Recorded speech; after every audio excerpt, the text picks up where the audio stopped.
Abra sua Bíblia comigo na carta aos Hebreus. O capítulo é o de número 9.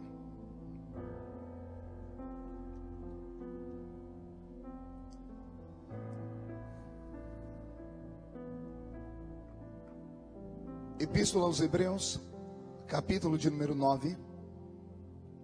Quem encontrou, diga amém. Quem não encontrou, peça socorro. Socorre a irmã aí. Pelo menos foi sincera, né? Tem um monte de gente que não pediu socorro e está assim, ó. Vai para cá e vai para lá. Hebreus capítulo 9. Está escrito assim: ora, a primeira aliança também tinha preceitos de serviço sagrado e o seu santuário terrestre. Com efeito, foi preparado o tabernáculo, cuja parte anterior, onde estavam o candeeiro e a mesa e a exposição dos pães, se chama o santo lugar. E por trás do segundo véu se encontrava o tabernáculo, que se chama o Santo dos Santos, ao qual pertencia um altar de ouro para o incenso e a arca da aliança totalmente coberta de ouro, na qual estava uma urna de ouro contendo o maná, o bordão de Arão que floresceu e as tábuas da aliança, e sobre ela os querubins de glória que com a sua sombra cobriam o propiciatório. Dessas coisas, todavia, não falaremos agora pormenorizadamente. Amém. Feche a Bíblia, coloque no banco, na cadeira. Pegue na mão da pessoa mais perfumada do seu lado. Ainda dá tempo. Aperte a mão dele ou dela com carinho até eles falarem aleluia. Você não apertou direito porque eu não ouvi nada. Isso. Pentecostal que não faz barulho está com defeito de fabricação, não é? Vamos orar? Pai, nós te exaltamos essa noite. Nós entendemos que esse lugar já está cheio da sua glória. Nós acabamos de participar do ato mais santo da reunião eclesiástica, que é a Santa Ceia. Só participa da Santa Ceia quem é vitorioso, meu Pai. Só quem é campeão por natureza. Então não há uma reunião de derrotados nessa noite. Nessa noite há uma reunião de homens e mulheres marcados pela sua presença e pela sua glória. E é para eles que eu quero nesta noite entregar este maná, este rolo sagrado. E eu peço a sua ajuda, Senhor, porque antes de ministrar a sua palavra, eu queria muito que o Senhor cercasse este edifício, e num raio de 5 quilômetros, onde houver um demônio alojado, eu dou a esses demônios segundos para sumirem daqui, porque se não sumirem, serão queimados pelo poder da sua glória, que aqui será derramada. Rasgue o céu sobre nós esta noite. Manda anjos de fogo descerem aqui. Que estes anjos desçam trazendo brasas de fogo nas mãos. Comecem a esparramar estas brasas entre nós. E onde houver um crente cheio do Espírito Santo, pega ele nesta noite, Senhor, e mostra o caminho da verdadeira e poderosa adoração. Fala conosco, fica conosco, em nome de Jesus. E a igreja diz... Os que podem, tomem o seu assento, aplaudindo a Jesus porque Ele é bom. Glória a Deus. Só vou pedir para o meu amigo sonoplasta, me dá um pouquinho de agudo aqui. Se você puder tirar o compressor, eu te dou um beijo, tá? Ele deu até um sorriso. Se tirar mesmo, aí o beijo é duplo, aí acabou o problema. Pedi ao pastor Roberto só para baixar um pouquinho o som do teclado. Querida igreja, noiva do Cordeiro, simpatizantes da nossa fé, amigos que vieram de perto, de longe, obreiros, enfim. O culto dessa noite, quero crer que ele vai ficar marcado para sempre na nossa alma, para sempre dentro do nosso coração. Existem cultos e cultos. Existem cultos que a gente chega na igreja, depois que a gente senta, a gente abaixa a cabeça e fala: o que eu vim fazer hoje aqui? Esse não vai ser um culto assim. Esse vai ser um culto que quando terminar você vai ligar para um monte de gente e vai dizer: você não sabe o que você perdeu hoje, mas no próximo Jesus pode recompensar a pessoa. Amém, gente? Eu prego o evangelho, pastor Edilson, desde criança. Eu tinha 13 anos quando comecei a pregar. Estou com 42 hoje. Carinha de 50, corpinho de 60. Isso aí porque não é você. Só Jesus sabe como os dias têm sido pesados, né?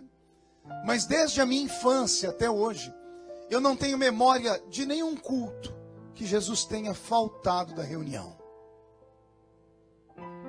Pelo menos uma irmã deu amém, então ela entendeu o que eu disse. Eu vou tentar melhorar a sentença. Eu quis dizer que desde criança até hoje eu não consigo lembrar de um culto onde Jesus tenha sequer chegado atrasado à reunião. Agora todo mundo entendeu, melhorou muito. Ou seja, muitas vezes a gente é obrigado a chegar no culto depois que ele começa. Às vezes somos obrigados a ir embora do culto antes dele terminar. Mas Jesus nunca fez isso. Ele sempre chega quando o primeiro crente chega. Ele só vai embora quando o último crente vai embora. Isso quando ele não encontra meia dúzia daqueles crentes maluquinhos. Eu não sei se tem aqui em Tampa, lá onde eu moro tem bastante. Aqueles crentes que quando Jesus está no ambiente, eles querem emendar um culto numa vigília e acabam fazendo hora extra na igreja, né? E se Jesus encontra esses maluquinhos, ele fica com eles também. Porque ele deixou na sua palavra uma promessa. Ele disse: esta é a minha igreja, e as portas do inferno não podem prevalecer contra ela. Uma igreja viva e vitoriosa. É para esta igreja que eu vou agora passar a pregar. Eu estava dentro do carro com o pastor Edilson e a gente estava se lembrando de alguns dos anos, né? De como Deus atuava no passado. E nós não estamos falando de 30, 40 anos atrás, nada disso. De 15, 20 anos atrás, de 10 anos atrás. Aliás, falamos de algo que aconteceu aqui na Flórida, bem próximo de vocês, aqui na cidade de Lakeland, há menos de 8 anos atrás. Falávamos sobre o mover de Deus, sobre o avivamento, sobre a maneira como o Espírito Santo, de vez em quando, ele encontra brecha no coração de alguém, e ele toma essa pessoa nas mãos dele, e transforma essa pessoa numa labareda de fogo. Falamos sobre os idos anos belos do Brasil, em que eu me lembro pregando lá em Cordovil, num culto. Jesus batizou mais de 400 adolescentes com o Espírito Santo num culto. Você tem ideia do que é isso? Tem ideia de 400 meninos e meninas tomados pelo Espírito Santo e eles caindo pelo chão? E ninguém jogava paletó, nem soprava. Era um mover de Deus naquele tempo. E às vezes, hoje, eu já com os meus cabelos ficando brancos, de vez em quando na oração eu pergunto: Senhor, o que aconteceu? Nunca mais vai voltar?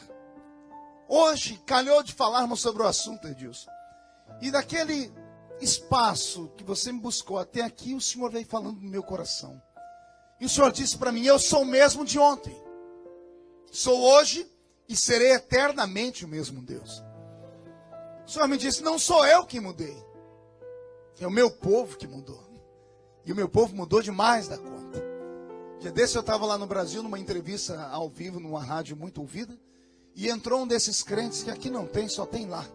Aqueles crentes que acham que é capaz de julgar as pessoas e todo mundo. E ele, do telefone, disse: pastor Marco, como é que o senhor se sente pertencendo à raça de pregadores de uma geração que tem que pregar no mínimo 1 hora para ver acontecer alguma coisa de Deus no culto?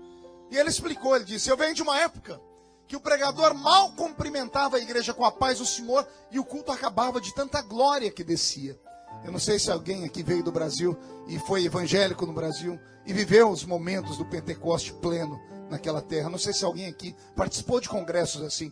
Eu participei de festas assim. Participei de festas em que a gente viajava 100, 200, 300, 500 quilômetros. Chegávamos num ginásio e o pregador que ia pregar era tão tomado pela presença de Deus que quando ele cumprimentava os irmãos com a paz do Senhor, caía sobre nós uma unção de Deus tão grande que Jesus batizava com o Espírito Santo, curava e arrebatava os crentes. A gente voltava nas caravanas possuídos pelo Espírito Santo. Eu vivi isso. E quando eu vi aquele irmão falar aquilo, eu fiquei só triste porque ele foi deselegante. Mas ele não estava mentindo. E eu falei para ele: eu também vivi esse tempo. E eu disse: só que a culpa não é apenas dos pregadores. Eu disse: a culpa é do povo. E ele ao vivo me perguntou, por quê, pastor? Eu disse, porque na minha época, lá há 30 anos atrás, no Brasil, a gente só tinha 3 lugares para ir, como crentes. Trabalho, igreja e casa. Era de casa para o trabalho, do trabalho para casa, e a gente não via a hora de chegar o fim de semana para irmos à igreja. Íamos para a igreja domingo de manhã, domingo à tarde, domingo à noite. Íamos para a vigília. Andar na rua como crente era uma tristeza, porque a gente andava com a Bíblia exposta. Era a nossa marca. Fora a roupa, fora a cultura do Brasil, os costumes da igreja. Então andar na rua era como se a gente andasse no meio de um povo que estivesse todo mundo indo por um caminho, a gente no caminho contrário. As pessoas riam e debochavam da gente. Então só havia um lugar de segurança para nós. Só havia um lugar onde a gente se sentia livre. Era na casa de Deus. E não era uma casa bonita como essa aqui, não. Eu me lembro da velha igrejinha onde eu cresci. 4x3. Os bancos todos amarrados com arame. Os meus pastores, oh Jesus, só o Senhor na causa. A maioria deles só tinham 2 dentes na boca. Era o zagueiro e o atacante. A maioria dos irmãos da igreja só tinha 2 dentes na boca, né? Como eu disse, junto com eles. Todos eles eram analfa de pai e beta de mãe. Os presbíteros, então, assembleiamos aquela barriga lá, cemitério de frango, e a gravata pelo meio do peito. Nós não tínhamos instrumentos como esses. Eu me lembro que lá no salãozinho da rua onde eu congregava, tinha uma sanfona e um pandeiro. E o velho Ovídio Ramos para cantar. Pense num presbítero ungido. Era o irmão Ovídio. O irmão Ovídio não sabia ler direito. Os diáconos desse salão não sabiam escrever direito. E os membros desse salão que eu no culto não sabiam falar direito. Imagina quando um que não sabia falar pedia porque não sabia escrever um pedido de oração. E o pedido de oração chegava na mão do que não sabia ler. Você tem noção do que é isso? Não. Eu vou contar só um testemunho, ou um testemunho, não sei. Eu estava no culto um dia, o irmão Ovídio se empolgou. Quando ele pegava um bilhete para ler, a igreja ficava em transe. Quando ele lia de uma vez, quando terminava, a gente fazia assim, Mas quando ele pegava o bilhete, levava para lá e trazia para cá, a gente entrava em oração. Porque não sabia o que ia vir. Porque ele tentava adivinhar o que está escrito. Porque ele não sabia ler, o que escreveu não sabia escrever, o que pediu oração não sabia falar. Então, só Jesus, era uma língua estranha mesmo. E eu me lembro que nesse dia ele levou para lá, trouxe para cá e disse, vamos orar aqui pela irmã Isabel, que segundo consta, fez uma cesariana. Vamos orar pela Isabel que fez uma cesariana. Aí levantou a Isabel, de 12 aninhos de idade. Meu irmão Vídeo, a Isabel sou eu. E ele disse, o que é que tem? O que é que tem que eu não fiz cesariana, não? Eu estou aniversariando, irmão Vídeo. Foi nesse ambiente que eu cresci. Você está rindo que não era você para ouvir o irmão Vídeo ler a Bíblia. Eu me empolgava quando ele dizia, vamos ler aqui a Bíblia no livro de Êxodo. Quando ele não soltava uma de Genésio, né? Que era o Gênesis. Mas o dia que Jesus me tomou na presença dele, ele usou a boca desse velho. Porque o velho chegou no culto empolgado, com o olho estatalado desse tamanho, diz, Deus falou comigo hoje à tarde, que ele vai levantar alguém aqui hoje. E ele me deu até o texto, está no livro do profeta Albuquerque. Foi outro tumulto, porque não tem Albuquerque na Bíblia. Aí alguém falou, irmão Vídeo, não tem Albuquerque na Bíblia. Não, ele diz, vai ler a Bíblia. O Albuquerque é aquele que falou assim, aviva a tua obra, Senhor. No meio dos anos a notifica, e na ira, lembra-te da misericórdia. Ele citava o livro do profeta Abacuque. Velho Ovídio faleceu ano passado, 84 anos. Quero até fazer um tributo a ele. O velho Ovídio Ramos um dia fez... Ele tinha uma capacidade incrível. Não sabia ler nem escrever, um homem matuto, a mão cheia de calo, um negro de quase 2 metros de altura, a mão dele parecia uma raquete de tênis, tão grande que era. E a voz dele era barítono. E de vez em quando ele empolgava de cantar os hinos da harpa. Alguém lembra do hino da harpa aqui ainda? Alguém lembra da harpa? Sabe o que é harpa? Alguém sabe o que é harpa? Isso. Bom, o vídeo foi cantar o hino da harpa. Só que ele conseguiu fazer um milagre, Edilson. Ele conseguiu pegar uma letra e colocar em uma música, que não era a música dessa letra. entende mais ou menos? Vamos ter que dar uma palhinha, Roberto. Ele pegou aquele hino assim da harpa. Já refúgio a glória eterna de Jesus, o Rei dos Reis, breve os reinos. Esse aí. O hino era esse, ou pelo menos era para ser esse. Ele arrumou um milagre, ele começou a fazer. Pegou a nota, pegou a altura no tom dele e começou. Já refúgio a glória eterna de Jesus, o Rei dos Reis. Em breve os reinos desse mundo seguirão mais suas leis. E os sinais da sua vida já se mostram cada vez. Ele conseguiu cantar Asa Branca. Você não está aqui há tanto tempo que não lembrou, né? Ele conseguiu pegar a Asa Branca do, nem sei quem era, o rei do Baião que cantava, Luiz Gonzaga, e conseguiu colocar dentro da harpa. Eu era moleque, eu tive uma crise de riso, e o salãozinho tinha uma pia no fundo, que era um antigo salão de bar. Eu enfiei debaixo dessa pia que eu ria. Aí chegou a profetisa da reunião, a irmã Maria de Paula.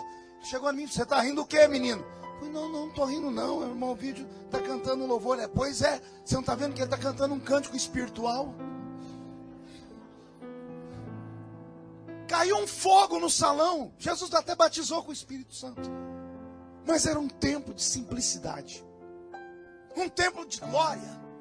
Um tempo que talvez os nossos filhos, os nossos netos, só vão ouvir contadores de história como eu contarem.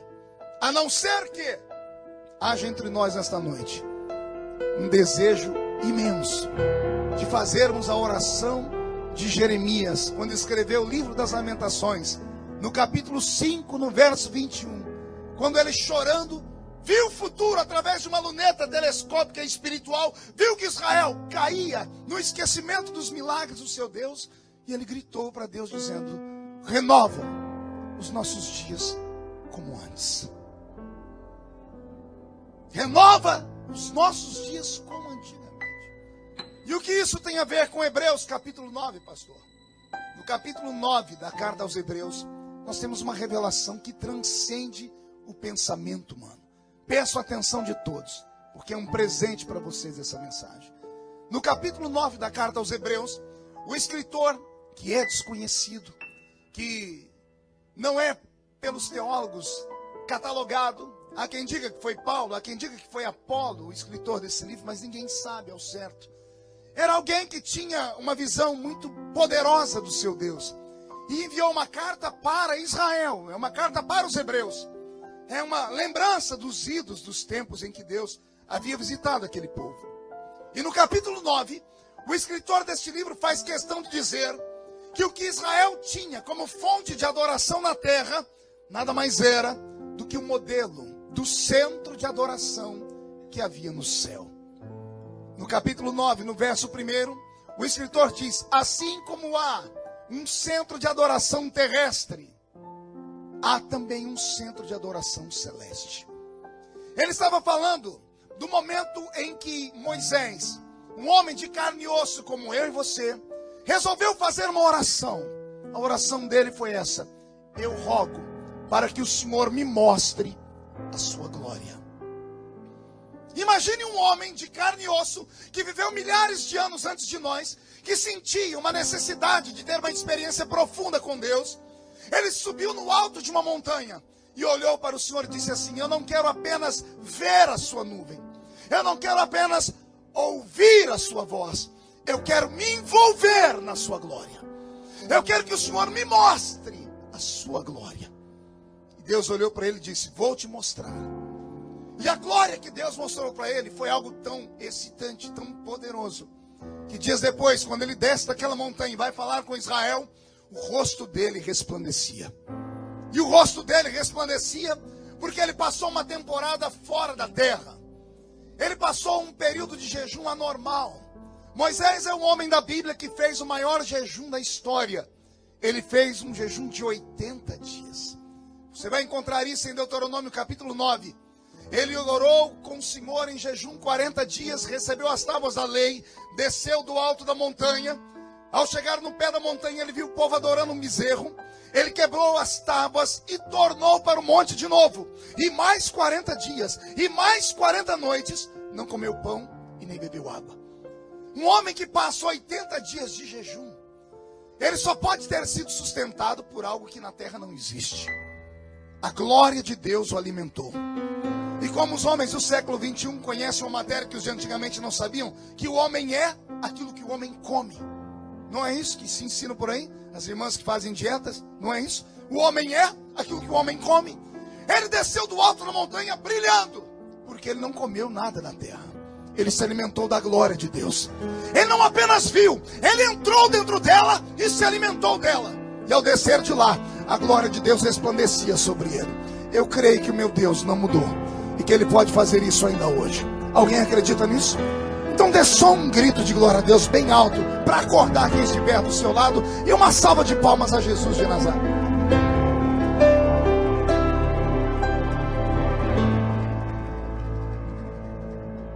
Quando esse homem subiu ao alto da montanha, na segunda parte do jejum, ele subiu ao alto da montanha com vergonha de si mesmo, com vergonha de ter defendido aquele povo, porque ele bastou ficar 40 dias fora para eles fazerem um bezerro de ouro. Chegaram no alto da montanha e disse: Senhor, me mostra a sua glória, porque só assim eu vou poder mostrar a eles que o Senhor é real. Eu creio em ti porque eu te vejo, eu creio em ti porque eu te ouço, eu creio em ti porque o Senhor me deu o caminho a seguir, mas eles vão crer em ti através de mim. Então eu preciso ter algo mais sólido, algo mais forte. Como ele passou uma segunda temporada de 40 dias, e nesse período de 80 dias no total, nenhum homem suportaria, Moisés saiu da terra. O Senhor abriu diante dele o leque da revelação divina. Eu quero crer que tudo isso aconteceu porque Deus e Moisés entraram no acordo. Moisés foi explicar a Deus por que o povo que ele defendia tanto adorava um bezerro na ausência dele. E eu acredito que a desculpa de Moisés foi essa: esse povo que eu represento ficou 430 anos no Egito. 430 anos no Egito são quase 11 gerações. Uma geração para os hebreus tinha 40 anos. Então 430 seriam quase 11 gerações. 11 gerações escravizadas. 11 gerações subservientes aos egípcios. 11 gerações que todos os dias da adoração dos deuses do Egito, entre eles Baal, Astarote, Azera, Marduk, a pseudo-deusa Sim e tantos outros deuses mais da Mesopotâmia antiga, cada um deles tinha duas coisas que o Deus dos hebreus não tinha. Pergunte o quê? Só falo se todo mundo perguntar. Os deuses do Egito tinham duas coisas que o Deus de Israel não tinha. Primeiro, eles tinham um endereço. E segundo, eles tinham aparência. Israel ficou 430 anos no meio de um povo que o Deus deles tinha endereço e tinha cara. Como os judeus são escravos, quando os senhores egípcios iam adorar o dia do solstício, eles levavam os escravos hebreus diante do santuário. E os hebreus viam a casa do Deus deles e via a cara do Deus deles. Quando iam adorar o Deus Anubis, eles enxergavam um Deus que tinha metade homem, metade cachorro. Quando iam adorar Baal ou outros deuses, eles viam que esses deuses tinham aparência, eram grandes ou pequenos, gordos ou magros, mistura de homem com mulher, mistura de homem com animal, às vezes só um animal, e todos eles tinham um endereço. Depois de 430 anos assim, Deus vai e arranca eles do Egito. Leva eles para o meio do deserto. E no meio do deserto, ao chegarem lá, Moisés disse: aqui estamos nós, adoremos a Deus. E Moisés deu liberdade para o povo adorar a Deus. Só que depois de 430 anos, indo na casa dos deuses e vendo a cara dos deuses, quando Moisés soltou o povo para adorar na península do Sinai, eles não sabiam para onde adorar e não sabiam como adorar. Moisés soltou o povo e o povo não sabia se orava para cá, se orava para lá, se orava para a esquerda, para a direita, se orava para cima, se orava para baixo. Pior, tinham dificuldade em adorar alguém que era invisível. Na ausência de Moisés, e isso também foi uma trama divina, porque enquanto Moisés estava ali, Moisés guiava o povo a adorar. O povo quase chegou a crer que Moisés era um Deus. Por isso, quando ele estava, todo mundo orava certinho. O dia que ele saiu, não tinham para onde orar. Oprimiram Arão e fizeram um bezerro para adorar. Era para Deus ter fulminado aquele povo. E Deus não fulminou Porque Moisés conseguiu falar para Deus: Senhor, se o Senhor não mudar a sua forma de agir, esse povo vai se perder. Como assim, Moisés? O Deus do Egito, ou os deuses do Egito, tem cara e tem endereço. Se o Senhor não nos mostrar uma forma melhor, eles vão se perder. Foi nesse momento que Deus disse a Moisés: então tudo bem, eles precisam de um lugar para adorar e precisam da minha aparência. A minha aparência eu não dou, Moisés, porque quem me vê morre. Porque não há ninguém que possa ver a minha glória e se manter de pé. Mas eu posso criar um lugar para eles adorar. Como assim, Senhor? Moisés, vou te mostrar o centro de adoração que existe no céu. E nesse período de 80 dias, Moisés foi arrebatado em espírito e passou uma temporada no céu. E ele enxergou o tabernáculo celeste. Ao enxergar o tabernáculo celeste, Deus plantou na mente de Moisés toda a visão dos objetos sagrados que ele viu no céu. Ao chegar na terra, Deus disse: Moisés, agora você vai construir um tabernáculo terrestre, baseado no modelo do tabernáculo do céu. E eu fico imaginando a dificuldade de Moisés. Como é que você pode traduzir para a terra aquilo que é celeste? Aliás, todos os homens que foram arrebatados tiveram dificuldade em contar o que era lá em cima visto, para que os homens aqui na terra entendessem. João, por exemplo, no Apocalipse, foi falar para nós que o céu tem ruas de ouro. Alguém acredita nisso aqui? Eu não posso crer. Quer perguntar por quê? O ouro é da terra. O fogo pode queimar o ouro e derreter o ouro e acabar. O céu é inacessível. O céu não pode ser destruído. O lugar onde Deus está não é feito de matéria. O lugar onde Deus está não é feito de nêutrons, de íons. O lugar onde Deus está é feito de uma glória metafísica. Vai acima da física quântica. Não dá para a mente humana compreender. Mas quando João chegou lá em cima, Deus deu para ele uma palavra: tudo que você ver, escreve num livro. Olha o problema. O pobre do João desceu do céu e foi escrever para nós que no céu tem rua de ouro. Pior, ele diz que o céu tem um muro que tem 12 tipos de pedras. E ele começou a dizer a cor delas: a esmeralda, o carbúnculo. O céu não tem pedras. Mas João tentou traduzir na linguagem que nós pudéssemos entender. Tem algo lá no céu que brilha como ouro, mas é muito melhor do que o ouro. A cidade é cercada assim, mas não é cercada por pedras. É uma glória. E essa glória, ela é colorida, como são coloridas as pedras preciosas. Mas o céu é muito maior do que nós podemos entender. Quem compreende essa linguagem? Antes de Jesus levar João para o céu, que João é um evangelista, e evangelista fala sem pensar, Jesus levou um pastor. E pastor não fala sem pensar, ele pensa para falar. O pastor que Jesus levou no céu, ele voltou para a terra, e quando ele foi contar, olha o que ele disse. Primeiro ele tirou o corpo dele fora. Ele disse: eu conheço um homem, se no corpo não sei, se fora do corpo também não sei, esteve no terceiro céu. E quando todo mundo estava empolgado, dizendo assim: e o que ele viu? Ele disse: o que ele viu não é lícito contar. Porque ele não queria se comprometer. Não queria falar uma coisa que ia dar um nó na mente das pessoas. Vocês estão entendendo a minha linguagem aqui ou não? Agora Moisés foi até o céu e viu o centro de adoração. Ao descer na terra, Deus disse: você vai construir e vai fazer igualzinho tem no céu. Só que aqui eu usei glória. Aí você vai usar ouro, pedras preciosas, prata. Eu imagino Moisés dizendo: Senhor, tudo bem, eu estou com um desenho na mente, mas eu não sei trabalhar com esses metais. E o Senhor disse a ele: vou ungir 2 homens no meio do povo. Vou ungir 2 homens e sobre eles cairá uma unção que tudo que você falar para eles vai ficar na mente deles impregnado e eles vão reproduzir. Um deles foi Aholiabe. Todas as matérias que Moisés foi falando para ele, ele ia fazendo um documento, um desenho, e depois ele construía. O tabernáculo que Moisés trouxe para a terra, eu me lembro que quando eu era garoto na escola dominical, os nossos mestres, eles diziam que o tabernáculo era feito de 3 pavimentos. Era feito do átrio, o lugar santo e o santo dos santos. Mas estudando com mais apreço, depois que eu fui em Israel e aprendi direto com os rabinos, eu descobri que os nossos velhos pais, sabendo da existência de um 4º lugar, eles ignoravam. E hoje eu entendo que não era possível ignorar. Antes do átrio, havia um lugar chamado alpendre. Qual o nome dele? Não ouvi? Mais uma vez?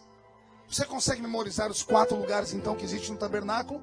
Alpendre, átrio, lugar santo e santo dos santos. Dá para falar de cor comigo para memorizar? 1, 2, 3. Alpendre, átrio, lugar santo e... De novo, para terminar. 1, 2, 3. Uma salva de palmas à igreja, porque o povo é inteligente. Tá, pastor, até aí eu entendi. O que mais? Agora vem a parte mais bonita.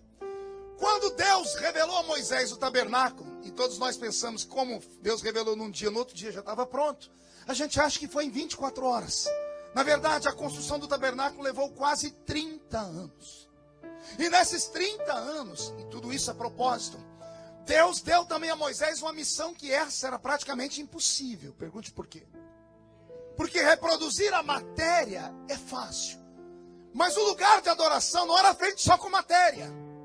Era feito com vida. E a vida de adoração no céu é feita a partir do sopro da boca de Deus, que nós chamamos de anjos. Anjos são espíritos. Está escrito isso. Anjos são espíritos ministradores que ministram a favor daqueles que hão de herdar a salvação. A palavra espírito vem do grego ruach. Ruach é sopro ou fôlego. Então, quando a Bíblia fala anjos, ela fala de espíritos. E espíritos são sopro. E sopro só pode sair daquilo que é vivo. Os anjos foram criados pelo sopro da boca de Deus. O tabernáculo celeste já existia em 4 pavimentos. Talvez por isso Deus tenha feito os anjos em 4 categorias. Anjos mensageiros, querubins, serafins e um único arcanjo. Mesmo alguns dizendo que Gabriel deve ser arcanjo, porque a Bíblia diz que Gabriel era um príncipe do mesmo nível de Miguel. A Bíblia não chama Gabriel de arcanjo, chama ele de anjo. Mas Miguel a Bíblia chama de arcanjo. Então, para não irmos além do que está escrito, entendamos isso. Então, havia no céu o lugar que era imóvel e havia a vida dentro daquele lugar. Então, quando Deus revelou a Moisés para trazer aquilo que era celeste para a terra, o que era para produzir como matéria, como os lugares de adoração, como a arca, que nós vamos falar dela daqui a pouco, todos os objetos eram fáceis de ser reproduzidos, porque bastava desenhar e pronto, estava pronto. Só que Moisés levou 30 anos para produzir a essência do culto de adoração. Ele precisava reproduzir o céu na terra. E como ele não podia usar anjos na terra, Deus teve que mostrar a ele um grupo de pessoas especiais, que seriam eternamente usadas para aquele tipo de serviço. Moisés dirigiu uma nação chamada Israel. Israel tinha 12 tribos. Quantas tribos? 12 tribos. Mas Deus escolheu só uma tribo para cuidar da parte da adoração. E por quê? Qual o motivo? Por que só a tribo dos levitas? Hoje, quando nós vamos falar dos músicos, a gente fala, até os levitas vão cantar. Por que eles? Por que levitas? Por que eles eram dados à música? Por que foi que Deus escolheu eles? Por que Deus não escolheu ninguém da tribo de Judá? Ora, não é a tribo de Judá que nós mais elogiamos? Até cantamos, Jesus é o leão da tribo de Judá. Por que não da tribo de Rubem, que era a tribo mais antiga? Por que não da tribo de Benjamim, que era mais nova? Se o mais velho não quer, o mais novo faz. Por que a tribo de Levi? Pergunta para mim e eu te falo. Só se todo mundo perguntar. Só se perguntar fazendo biquinho. Ah, que povo fofo. Simples. Porque quando Moisés desceu do alto da montanha, olhe, preste atenção que isso é forte. Quando ele desceu do alto da montanha, o povo estava adorando o bezerro. Deus determinou a Moisés uma palavra. Na segunda vez, quando ele desce, Deus disse, eu quero que mate os idólatras, para que sirva de exemplo para os demais. Moisés olhou para o Senhor e falou, Senhor, quem é que vai matar eles? O Senhor disse, dê um grito em Israel. Alguém vai se levantar para defender o meu nome, a minha honra. Imagina Moisés descendo e pensando, irmão, não mata irmão. Quem é que vai matar alguém? Mas Moisés obedeceu. Quando Moisés gritou, eu quero aqui homens e mulheres que tenham valência dentro do coração, tenham fortaleza para matarmos os idólatras. Enquanto 11 tribos riram, uma tribo se levantou. Só que engraçado, quando você estuda sobre essa tribo, você dá risadas, porque eu dei muita gargalhada. Pergunta por quê de novo? Porque era a tribo que não merecia. Pelo menos não a minha visão. Todas as tribos de Israel gostavam de trabalhar. Todas as tribos sabiam uma arte. Uns cuidavam de madeira, outros cuidavam de embarcação, uns cuidavam de pedra, outros cuidavam de prata, de ouro. Essa tribo, a única tribo que se levantou, era a tribo do povo que não fazia nada a não ser duas coisas: cantar e dançar. Não pegavam no pesado, não trabalhavam com cozinha, nada. O negócio deles era cantar e dançar. Era a tribo desprezada, era a tribo dos levitas. Mas a tribo desprezada, ela sempre surpreende. Quando o faraó decretou a morte dos meninos, de todos os judeus que nascessem, só uma tribo teve coragem de casar os seus filhos. E você deve se lembrar dela, está em Êxodo capítulo 2. Veio um homem da tribo de Levi e desposou uma moça da tribo de Levi. E eles casaram e tiveram 3 filhos. Faraó não queria que tivesse nenhum. Eles tiveram 3 de uma vez. Um para glorificar o Pai, o outro o Filho e o outro o Espírito Santo, né? Estou falando de Joquebede e Anrão, pai de Moisés, Arão e Miriam. Então esta é a tribo que surpreende. A tribo dos cantores, a tribo dos dançarinos, foi a única tribo que teve coragem de tirar a espada e matar os idólatras. E quando perguntaram a eles: vocês matariam seus irmãos? Eles gritaram: irmãos nossos não adoram bezerro, irmãos nossos adoram ao Deus de Israel, que é vivo e poderoso. Essa tribo foi marcada por Deus. Quando Moisés morre, estou pulando lá na frente, quando Josué está diante da terra prometida, e ele está com o testamento na mão, e ele começa a dizer: Benjamim fica com a parte esquerda, Judá fica com a parte direita, e ele vai repartindo a terra inteira é repartida 100% em 11 tribos, e uma tribo fica sem terra nenhuma.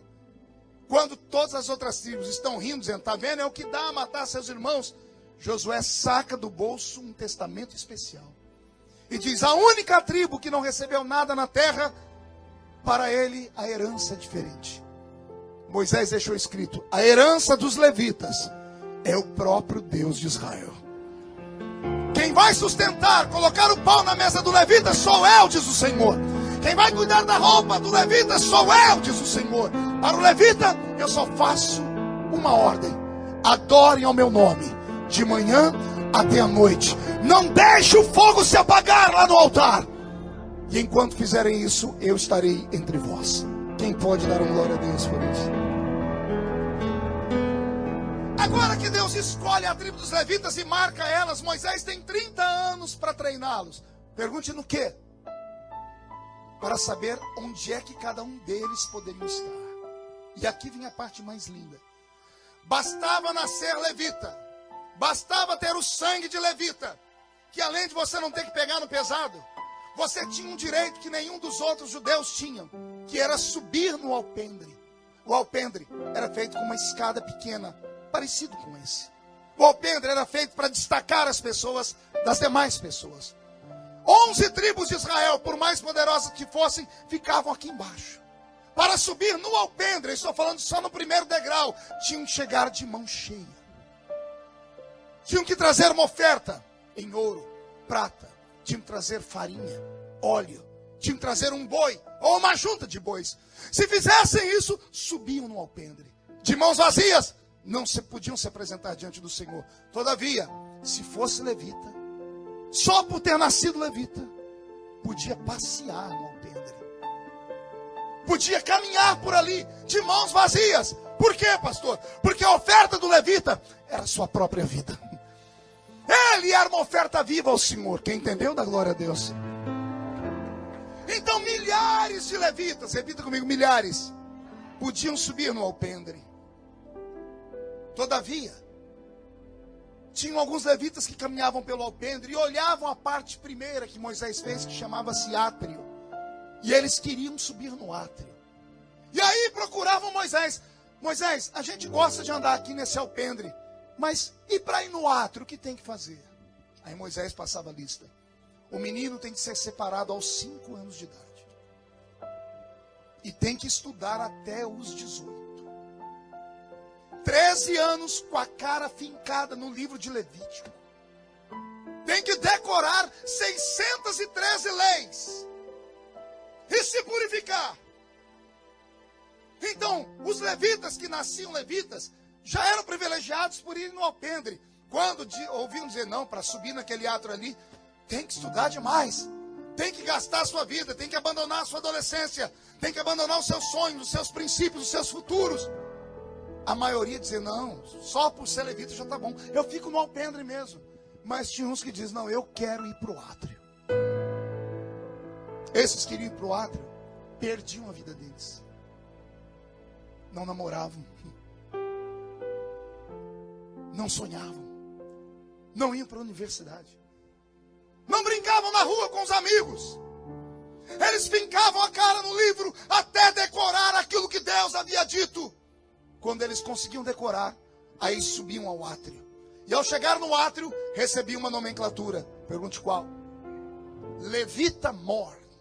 Qual o nome? E o levita mor escolhia uma das 3 funções do átrio: cantar, tanger um instrumento, como o Roberto está fazendo, ou ser um escriba, passar o dia escrevendo tudo o que acontecia no altar. Pastor, mas tinha que gastar a vida inteira só para isso? Só para isso? Não. Daqui a pouco você vai entender o porquê. O alpendre é um lugar especial, mas o átrio é mais especial que o alpendre, porque no átrio tem uma pia de bronze, e a pia de bronze vai te ensinar sobre pureza, sobre santificação, sobre como lavar os pés ao entrar no altar do Senhor, sobre como preparar a alma para entrar mais fundo na presença de Deus. Vai aprender a ensinar como é que se canta de verdade. Não é cantar dirigindo, não é só cantar por cantar, não é usar só as cordas vocais, é usar a alma, é usar o espírito. Ou será que só eu nessa minha vida já vi cantores e cantores, 2 pessoas cantarem a mesma música? Um canta, a gente fica com o queixo caído e diz assim, uau, que voz linda! E o outro canta a mesma música, a voz não é nada bonita, mas vai arrepiando o corpo da gente inteiro. Começa a brotar lágrima nos nossos olhos. Por que será que um tem isso e o outro não tem? Está começando a entender aí ou não? Está caindo a ficha? Está caindo a ficha ou não? Não é só saber falar bonito. Isso aqui não é uma aula de retórica. Tem gente que diz assim, não, pregar é fácil, só botar um DVD do pastor, eu memorizo, prego igualzinho e repito até a língua estranha dele, e faço o gesto e a glória de Deus desce. Não é assim que funciona, não. Eu digo que não é porque eu já experimentei isso. Minha voz é rouca. Quando eu era menino era fácil imitar os pregadores da minha época. Meu Deus do céu, eu chegava no culto da mocidade e dizia para a molecada atrás de mim, quem que vocês querem ver pregar hoje? Aí o pessoal dizia, queremos ouvir o pastor Gilmar Santos. Alguém lembra do Gilmar Santos aqui? É da minha época.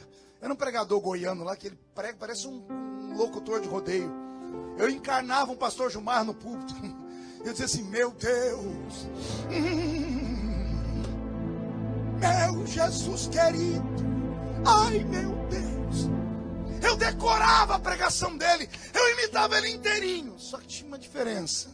Quando ele pregava, caiu uma glória na igreja. Quando eu pregava, caiu uma tristeza na igreja. Você ri porque não era você, bocó. Gente, eu imitava até a língua estranha do pastor Takayama. Fazia tudo igualzinho eles e não dava certo. Um dia eu subi o monte, eu falei, Jesus, eu faço igualzinho eles e por que não funciona? E o Senhor me disse, eu não faço clones. Eu não preciso de imitadores. O Senhor disse, eu posso te dar uma unção só sua. Eu posso te dar um ministério que ninguém nunca teve antes de você. E depois de você ninguém nunca mais vai ter. O Senhor disse, eu não quero que você seja um eco. Eu quero que você seja uma voz. Alguém pegou esta palavra? Pegou ela? É o que Deus tem para você. Você pode até se espelhar, pode até sentir desejo por ver alguém pregar. Pode até começar a pregar, pregando como o outro prega.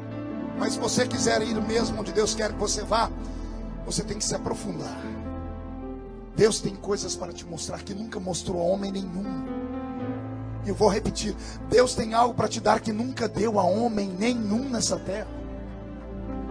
E como é que isso pode acontecer, pastor?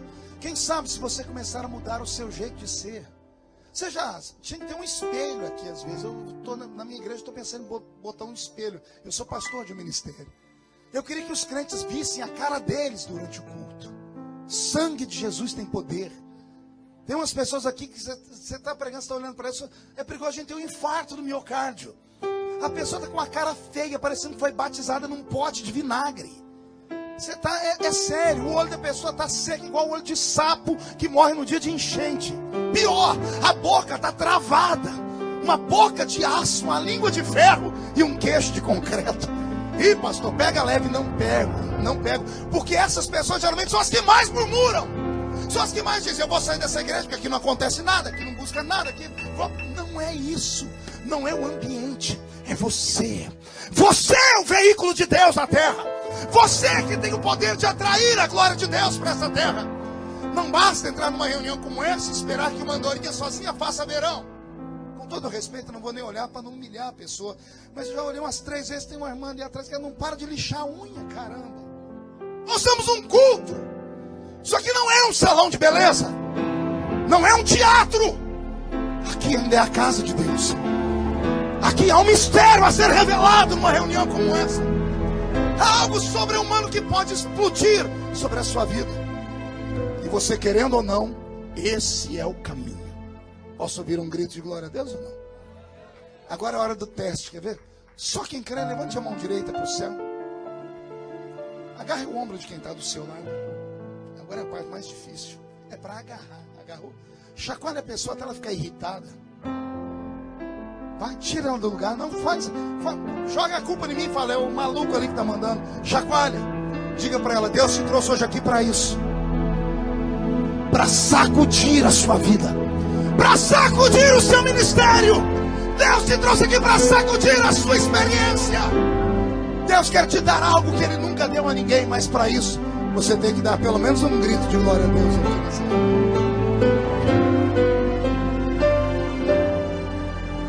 O cidadão, depois que ralava 13 anos estudando, chegava lá no átrio e disse, pronto, já estou bem aqui.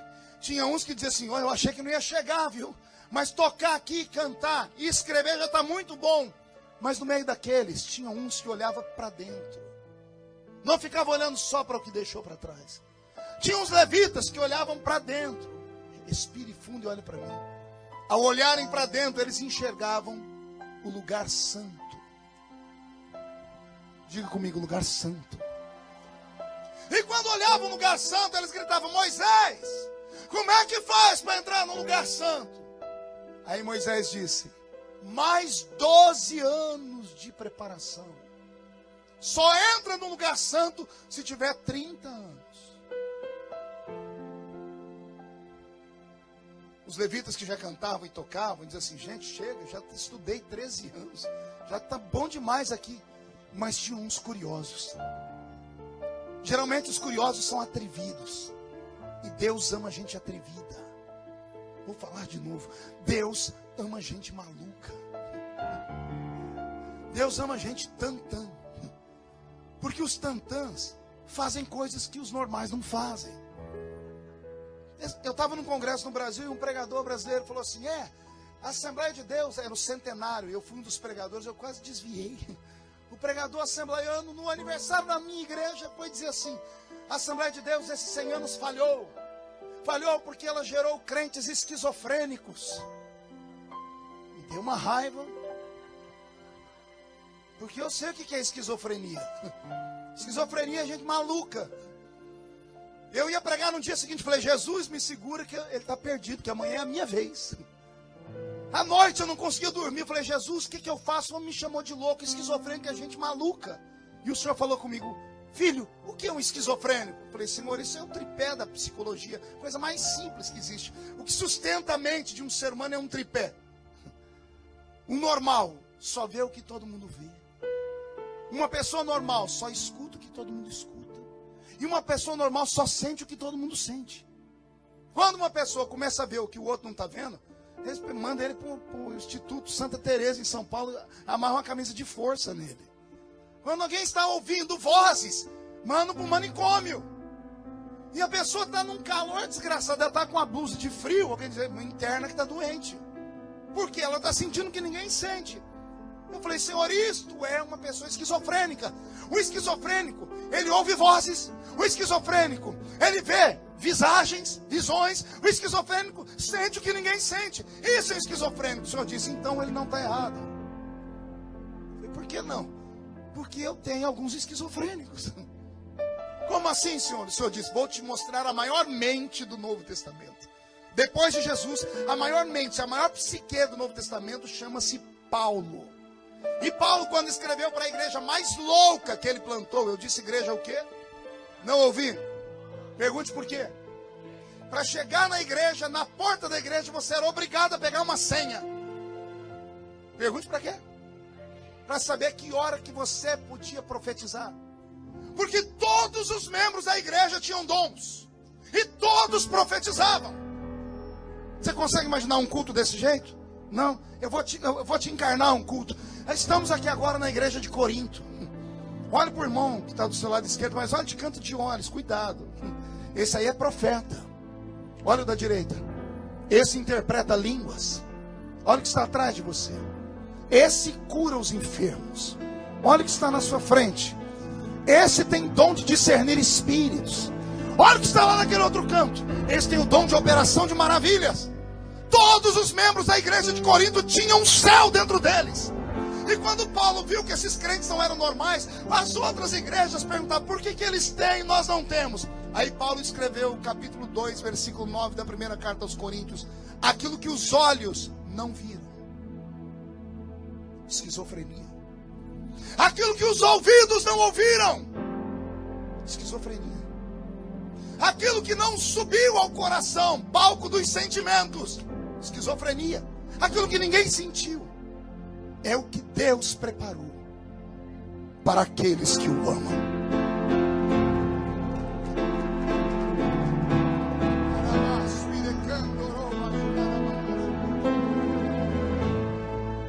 Tem uma pergunta que não quer calar na vida de um crente que está na igreja há anos. Roberto, me dê o seu melhor aí. Por que você começou com aquele mesmo irmão, naquele mesmo ano, aceitou Jesus no mesmo culto? Ouviu o mesmo pregador, leu a mesma Bíblia, cantou os mesmos hinos, foi nos mesmos congressos. Por que aquele irmão voou e você está se arrastando? Por quê? Aí os céticos ou os lógicos vão dizer, é simples, pastor, porque Deus escolheu aquele que voou e não escolheu aquele que ficou. Simples assim. Você está errado. A questão da chamada para o ministério não depende de lá. De lá depende a chamada da salvação. A chamada para o ministério depende daqui. Eu tenho 3 filhas. Karen, Kathleen e Camille. Eu as amo de igual forma. Morreria por elas, talvez mataria por elas. Mas quem passa 24 horas comigo, ou um dia na minha casa, ou agora que eu estou aqui com as crianças passeando, se ficarem perto de mim, no final do dia vão dizer assim, o senhor gosta mais da pequenininha, né?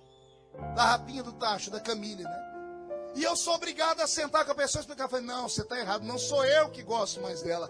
E a pessoa briga comigo, não, é porque o senhor fica mais perto dela, o senhor dá mais atenção para ela, o senhor conversa mais com ela. Eu digo, não, é o inverso. Eu tenho 3. É ela que fica mais perto de mim.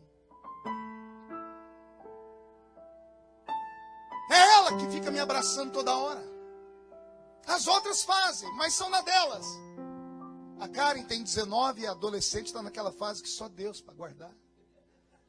A Kathleen tem 13 e está começando a entrar naquela fase, só Jesus na causa. Mas a Camille, a de 12, ela é diferente.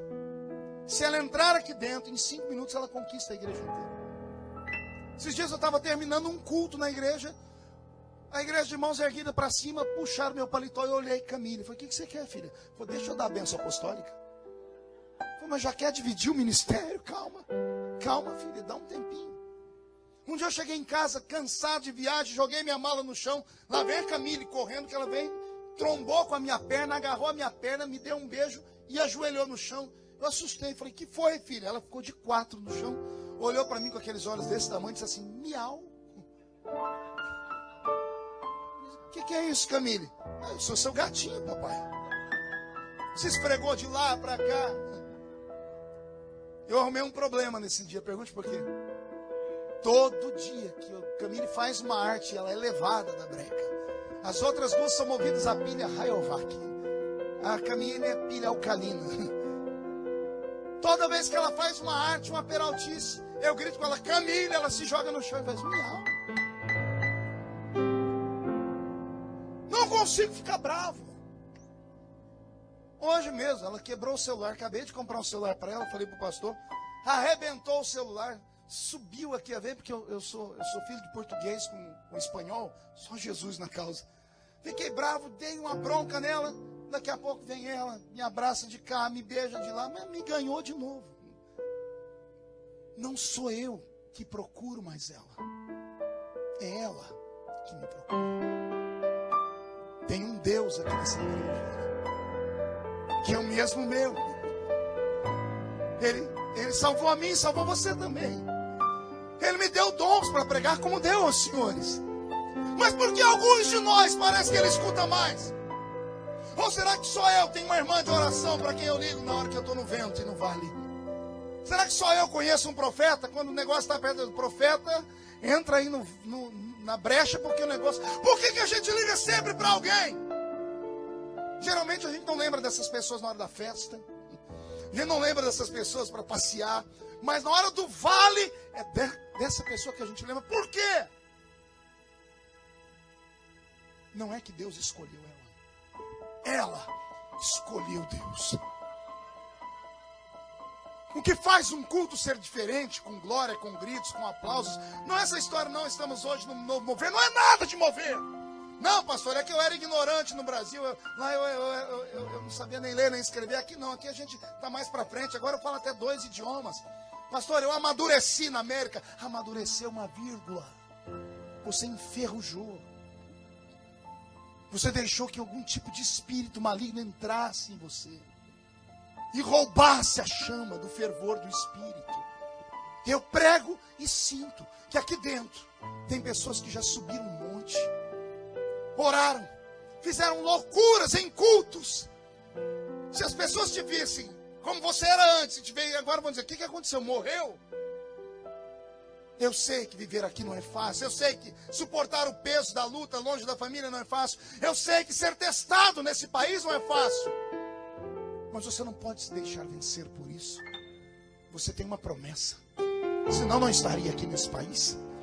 Ou você acha mesmo que Deus te trouxe aqui só para você ser a melhor líder de house clean desse país? Ou você acha mesmo que Deus trouxe aqui só para você colocar pedra nas calçadas de brick? Você acha que Deus trouxe aqui só para ser chefe do McDonald's? Deus tem muito mais para você. Eu não estou falando de um Deus com D minúsculo lá do Egito. Eu estou falando do Deus de Israel. Ele pode te erguer de uma maneira que você nunca sonhou antes.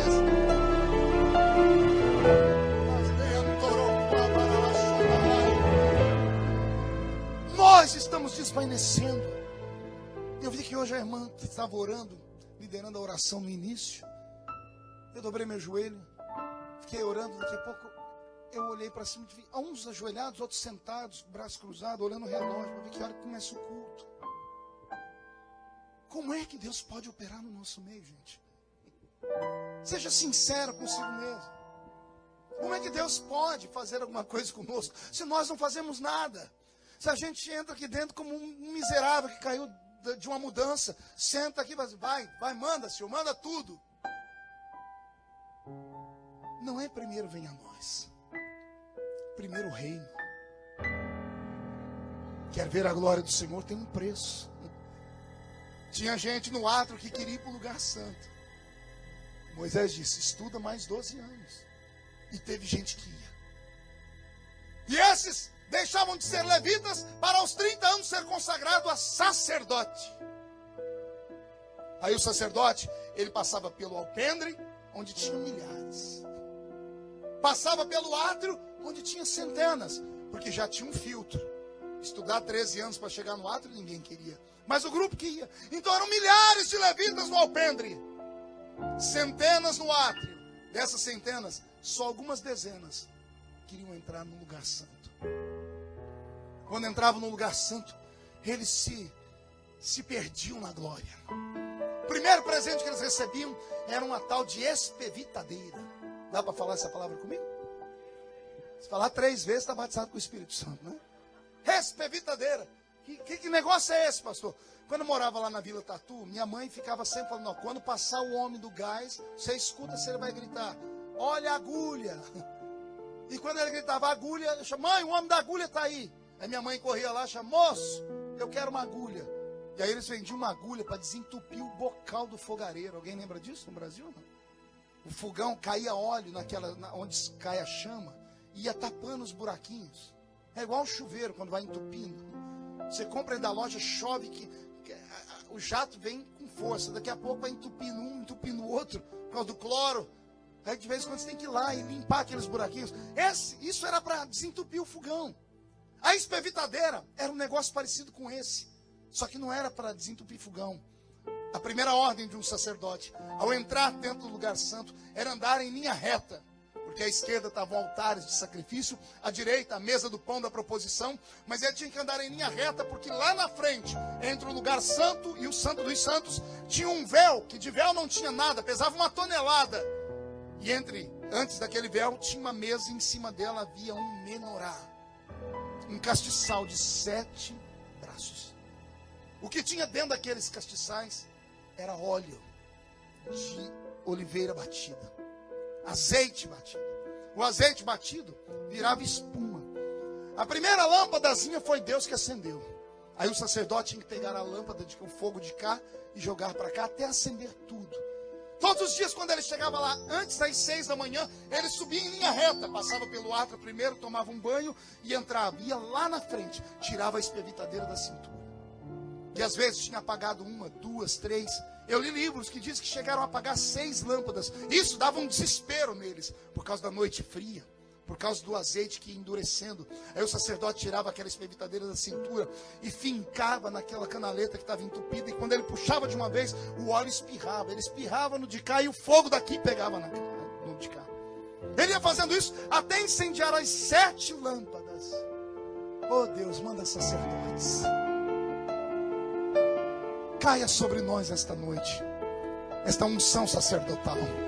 Que Deus entregue na sua mão uma espevitadeira nessa noite, para desentupir os bocais que estão entupidos.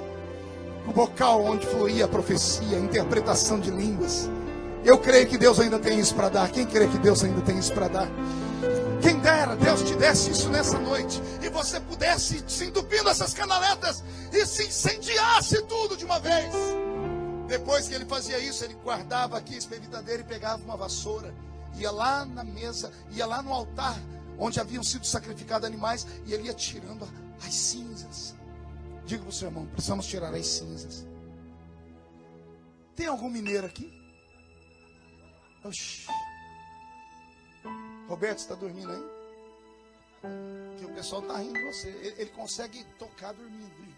É um dom que ele tem. Deus estava gravando um programa de televisão e ele foi fazer o fundo musical com violão. Era 4 da manhã. Daqui a pouco parou o fundo musical e eu olhei de seus lá e ele estava tocando. Eu falei, mas como não tem som? Eu olhei, ele estava dormindo, mas a mão estava assim, lá embaixo. Um dom maligno, estão expulsando. Eu estava lá em Minas Gerais, na fazenda do irmão lá que depois do culto me levou. Ele fez um arroz no suã. Oh, glória. Terra, é hoje, Jesus. Aí de noite, me deu uma sede, que eu acho que estava muito salgado aquele trem. Eu fui na ponta dos pés na cozinha, e a cozinha dele tinha um fogão a lenha, onde a mulher dele fez o arroz com suã. E eu escorei na geladeira, estou bebendo água, olhei para o fogão, irmãos, de repente um trem mexeu lá dentro, que saiu aquela cinza pelo buraquinho do fogareiro. Quando fez, tuf, eu perdi a força nas pernas. Eu fui falar, o sangue de Jesus tem poder. Eu falei, o sangue de Genésio não presta para nada. Foi uma tristeza. Me travei todo. Falei, Senhor, que é isso? Eu achei que era Satanás, né? Pentecostal, acho que tudo é demônio. Só que eu tentei andar, mas a perna não obedeceu. Daqui a pouco, saltou de dentro do fogo um gato. O gato endemoniado. Do jeito que ele pulou, ele saiu correndo. Aí no dia seguinte, na hora do café da manhã, o irmão falou, e aí pastor, gostou da noite? Foi, mais ou menos. Mas por quê? Eu fui beber água aqui nesse negócio, apareceu um gato aí dentro. É o Xaninha. É o Xaninha, o Satanás. Eu falei, esse gato não tem um outro lugar para tem que dormir dentro do fogão a lenha. Ele falou, não, pastor, que as noites aqui no sítio é frio. Aí quando a brasa apaga, ele junta as cinzas e se aninha no meio das cinzas. E o corpo dele absorve o resto do calor que existia lá dentro, pastor. Até acabar o calor, ele fica lá dentro. E eu saí dali, fui para o quarto e falei, Jesus, me dá uma mensagem para hoje à noite. O Senhor Jesus disse, já te dei a mensagem. Oxaninha. Mas que raio de mensagem é essa? Eu disse, ora, fale para o meu povo que tem muito gato se aninhando no meio dos altares, sugando o restinho do fogo que existe, transformando tudo em cinza. Nessa noite o Senhor vai tirar as cinzas. Vai vir lenha fresca, ou melhor, lenha seca, mas pronta para pegar fogo. Posso ouvir um glória a Deus por isso? Parece que está tudo bem, né? Passamos pelo átrio, onde tem milhares, passamos pelo alpendre, onde tem milhares, passamos pelo átrio, onde tem centenas, chegamos num lugar santo, onde tem dezenas. E quando o cidadão chegava ali, ele era o top. Eu sou o sacerdote de Israel. Mas toda vez que ele vinha aqui acender a lâmpada, ou apagar a lâmpada, ou fazer o que tinha que fazer, ele olhava naquele véu e vinha uma coisa na mente dele: o que que tem aí atrás? Aí ele gritava: Moisés, como é que faz para ir no Santo dos Santos? Aí Moisés dizia: tem que estudar mais 15 anos.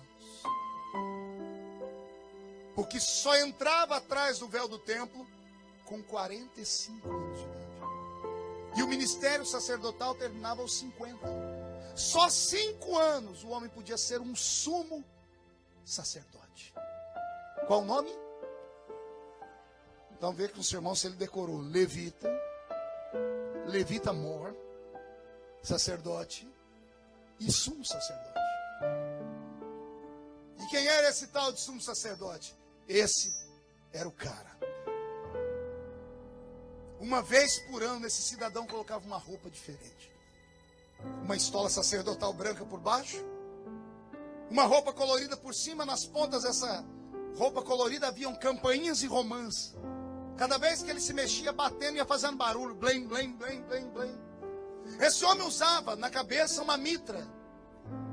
A mitra era um turbante que tapava a orelha, o pescoço, e ficava alto. E aqui vinha escrito: santidade ao Senhor. Esse homem tinha que ter 45 anos e não era à toa. Porque aos 45 anos, sem nunca ter cortado a barba dele crescia rente aos olhos. A mitra tapava até os supercílios. A única parte do corpo do sacerdote que ficava visível era o seu nariz e a boca. O resto do corpo era toda coberta. As mãos tinham que ser cobertas com sangue.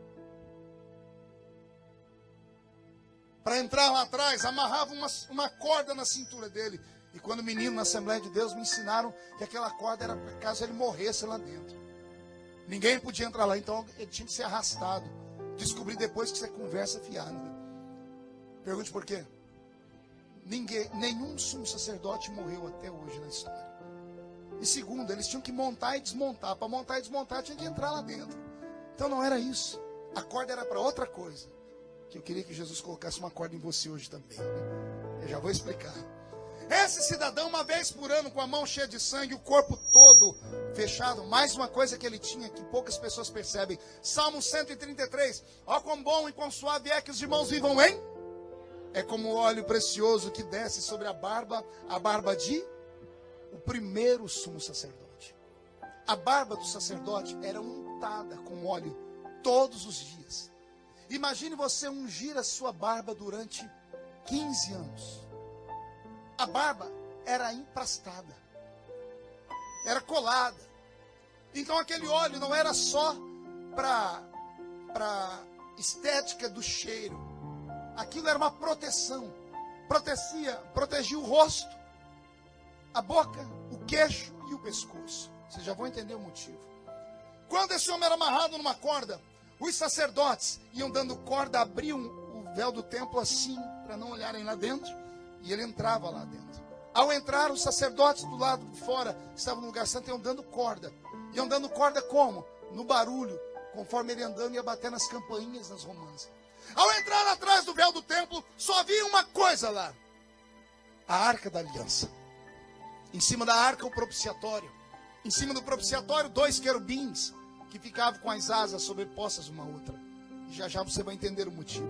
O sumo sacerdote, com as mãos untadas em sangue, sangue de um animal puro e inocente, ele passava o sangue nas 4 pontas da arca, que chamava-se propiciatório, era uma tampa toda de ouro. Ao fazer isso, ele se inclinava e dava 7 passos para trás. Ao dar esses 7 passos para trás, fazia-se silêncio, as campainhas não batiam mais as romãs.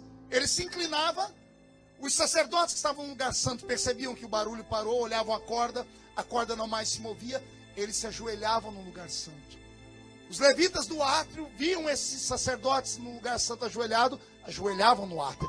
Os levitas que estavam no alpendre viam os levitas do átrio ajoelhados e se ajoelhavam no alpendre. Todo Israel, uma vez por ano, se reunia ali. Ao verem os levitas ajoelhados ao redor do alpendre, a nação inteira se ajoelhava. 5 milhões de judeus chegaram a ficar ajoelhados. Só um ficava em pé. O sumo sacerdote. Ao ficar em pé, com as roupas coloridas, não apenas as roupas coloridas, um peitoril sobre o seu peito com 12 pedras preciosas, 6 pedras no ombro esquerdo, 6 pedras no ombro direito. Tudo nele tinha que reluzir, tudo nele tinha que refletir. E você já vai entender o motivo. 7 passos para trás. Quando isso acontecia, o dia do Yom Kippur, o dia do grande perdão, quando todos estavam ajoelhados, Deus do alto do céu se enxergava. Ele vinha sentado nas asas dos querubins, coberto por uma nuvem. Essa nuvem se chamava Shekinah. A nuvem voava sobre o alpendre, mas não parava. Voava sobre o átrio, mas não parava. Sobre o lugar santo, e não parava. Ela parava em cima do Santo dos Santos. No Santo dos Santos, Deus olhava aos querubins e dizia: vocês sustentam o meu trono celeste. Não preciso de vocês agora, porque agora eu tenho querubins de ouro na terra. Deus saía das asas do querubim de verdade e sentava em cima das asas dos querubins de ouro. A arca da aliança é o altar, é o trono de Deus. Uma vez, Deus assentado em cima das asas, antes de olhar para o sumo sacerdote, Deus inclinava o rosto por 4 vezes, 2 à esquerda e 2 à direita, para sentir o perfume do sangue, saber se era puro, se era de um animal perfeito, se era de um animal inocente. Quando Deus percebia que o sacrifício era perfeito, Deus olhava o sumo sacerdote. Alguém já leu sobre o sumo sacerdote na Bíblia? Ele não podia ser defeituoso. A orelha não podia ter defeito. O nariz não podia ter defeito. Não se escandalize. A Bíblia diz que nem os testículos do sumo sacerdote podiam ter defeito. As pernas não podiam ter defeito. Eu estudei parte por parte. E eu poderia aqui passar horas pregando só sobre as partes do corpo. Mas tem uma que me chama a atenção, porque todo mundo já ouviu a história, mas ninguém sabe o motivo. Alguém se lembra na noite que Jesus foi traído? Quando ele foi preso?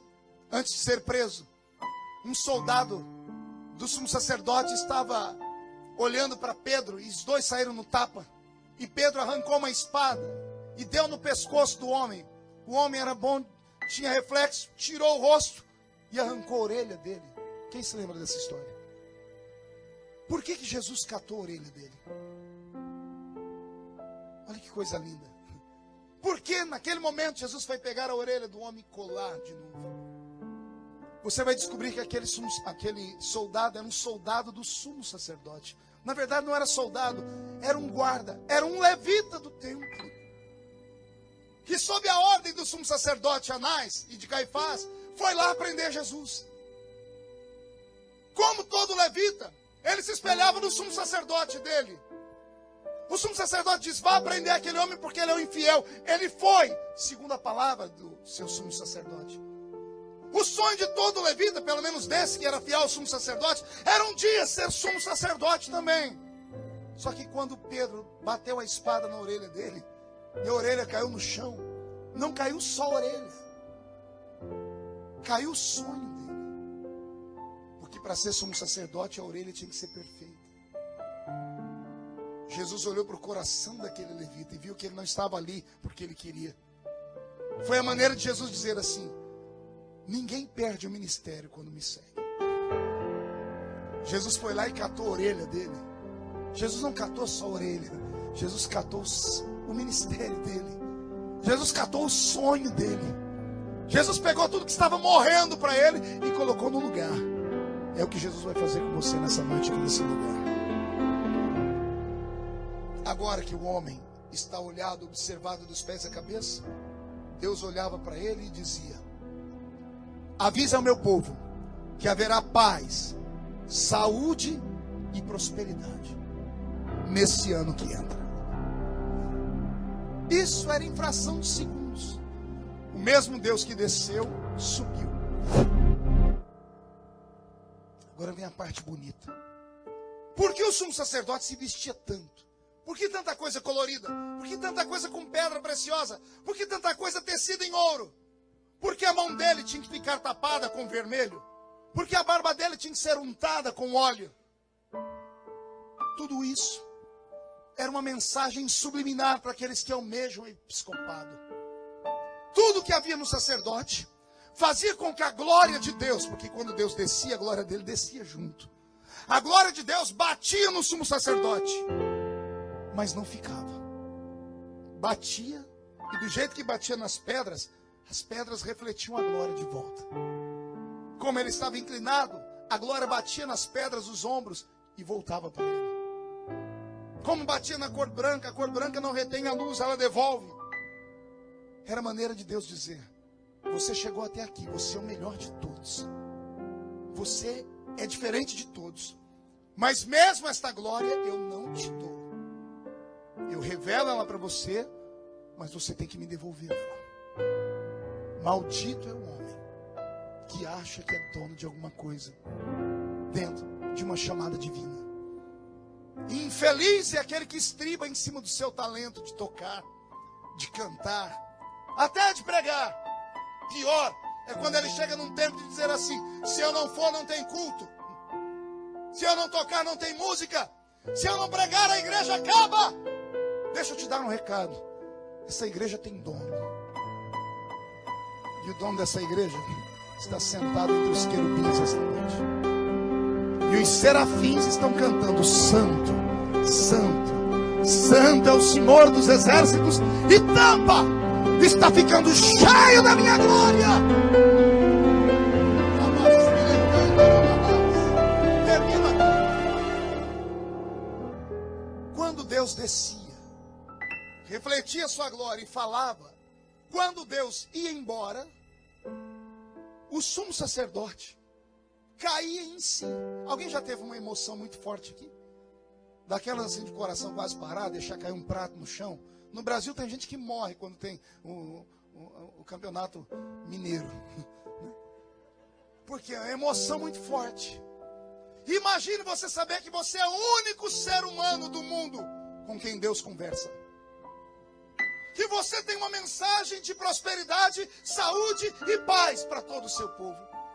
Quando Deus descia, o sacerdote ficava em pé, mas quando Deus subia, o sacerdote tinha uma emoção forte. O corpo dele começava a tremer. Quando o corpo dele começava a tremer, as campainhas começavam a bater nas romãs. Ao bater nas romãs, os sacerdotes que estão no lugar santo, eles abrem os olhos e dizem assim: ele já está tremendo, já está na hora. Quando olha para a corda está balançando.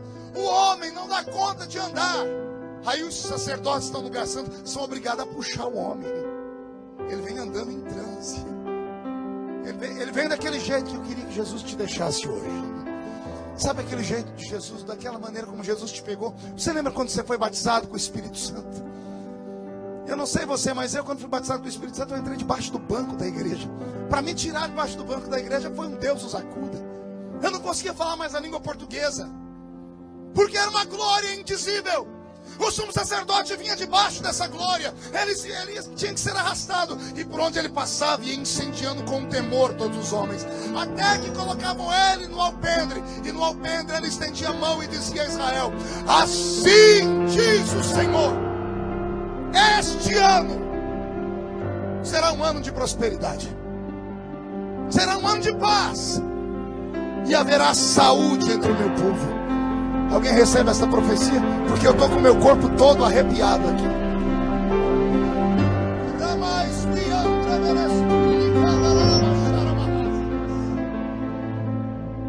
E assim se conclui a mensagem.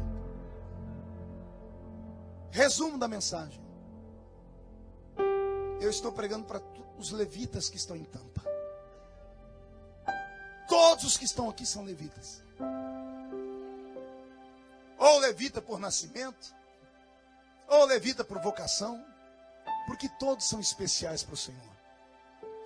Todos os que estão aqui podem chegar no alpendre. Por isso estão todos sentados na igreja. Mas só alguns podem chegar no átrio. O número vai diminuindo quando se fala de entrar no lugar santo. E para chegar no Santo dos Santos, só Jesus na causa. A Igreja Católica vem há mais de 15 anos passando por um problema. Não tem mais meninos querendo ser padres. Os mosteiros estão vazios.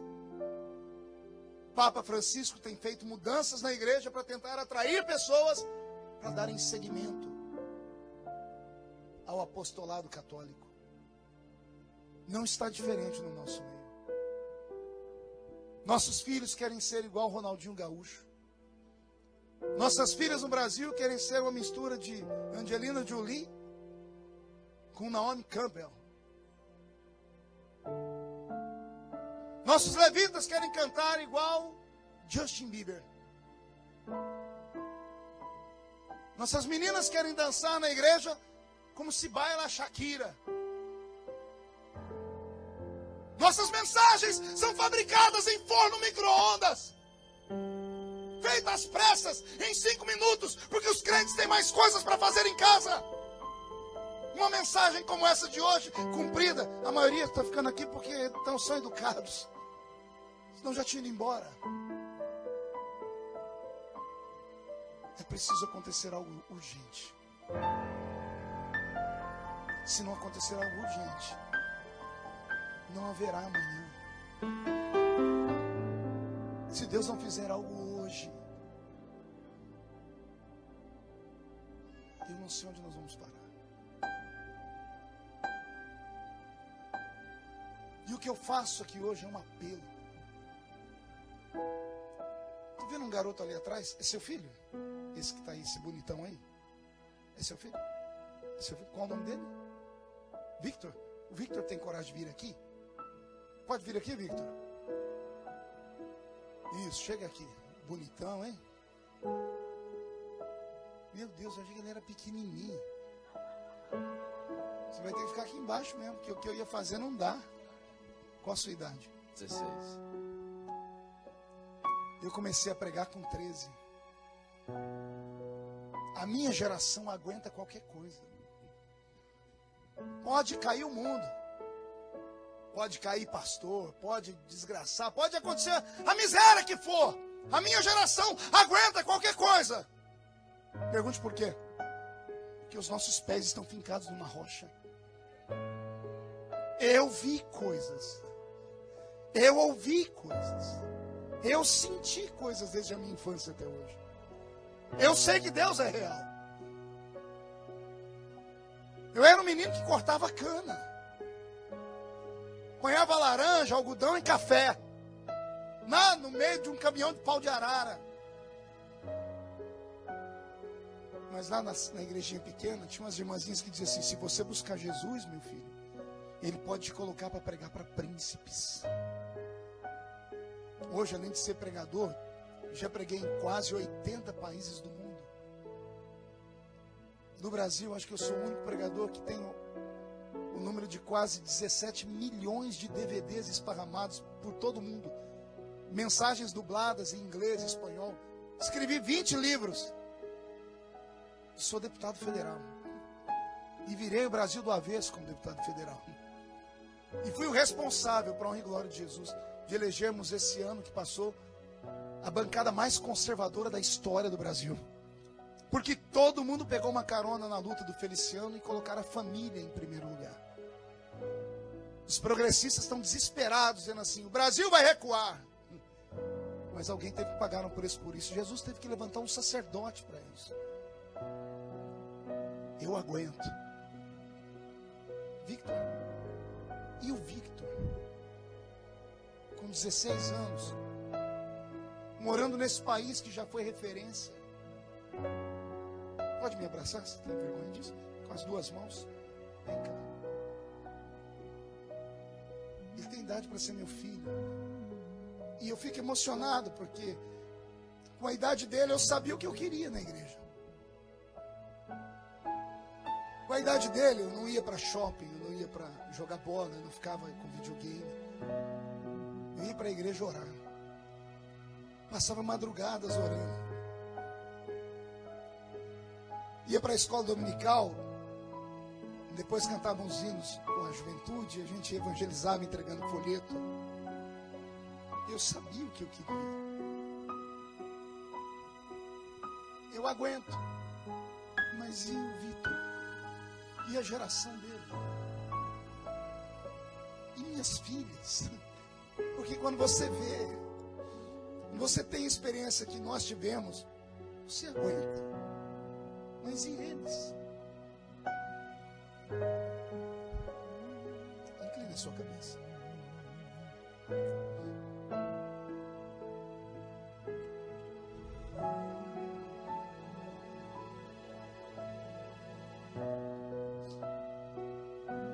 Meu Deus.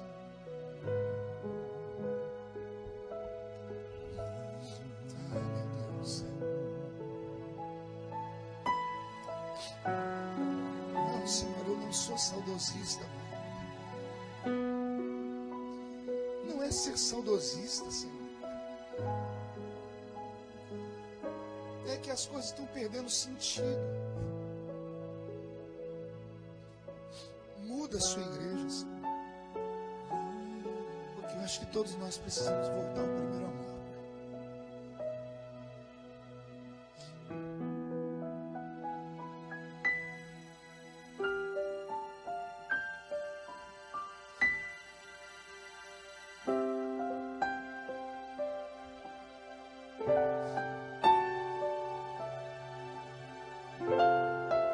Muda a nossa história nessa noite, Senhor.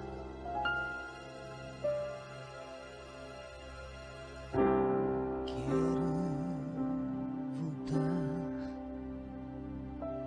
ao início de tudo e encontrar-me contigo, Senhor.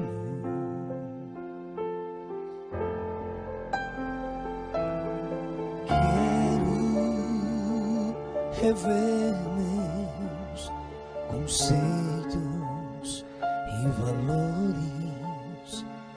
Eu quero reconstruir.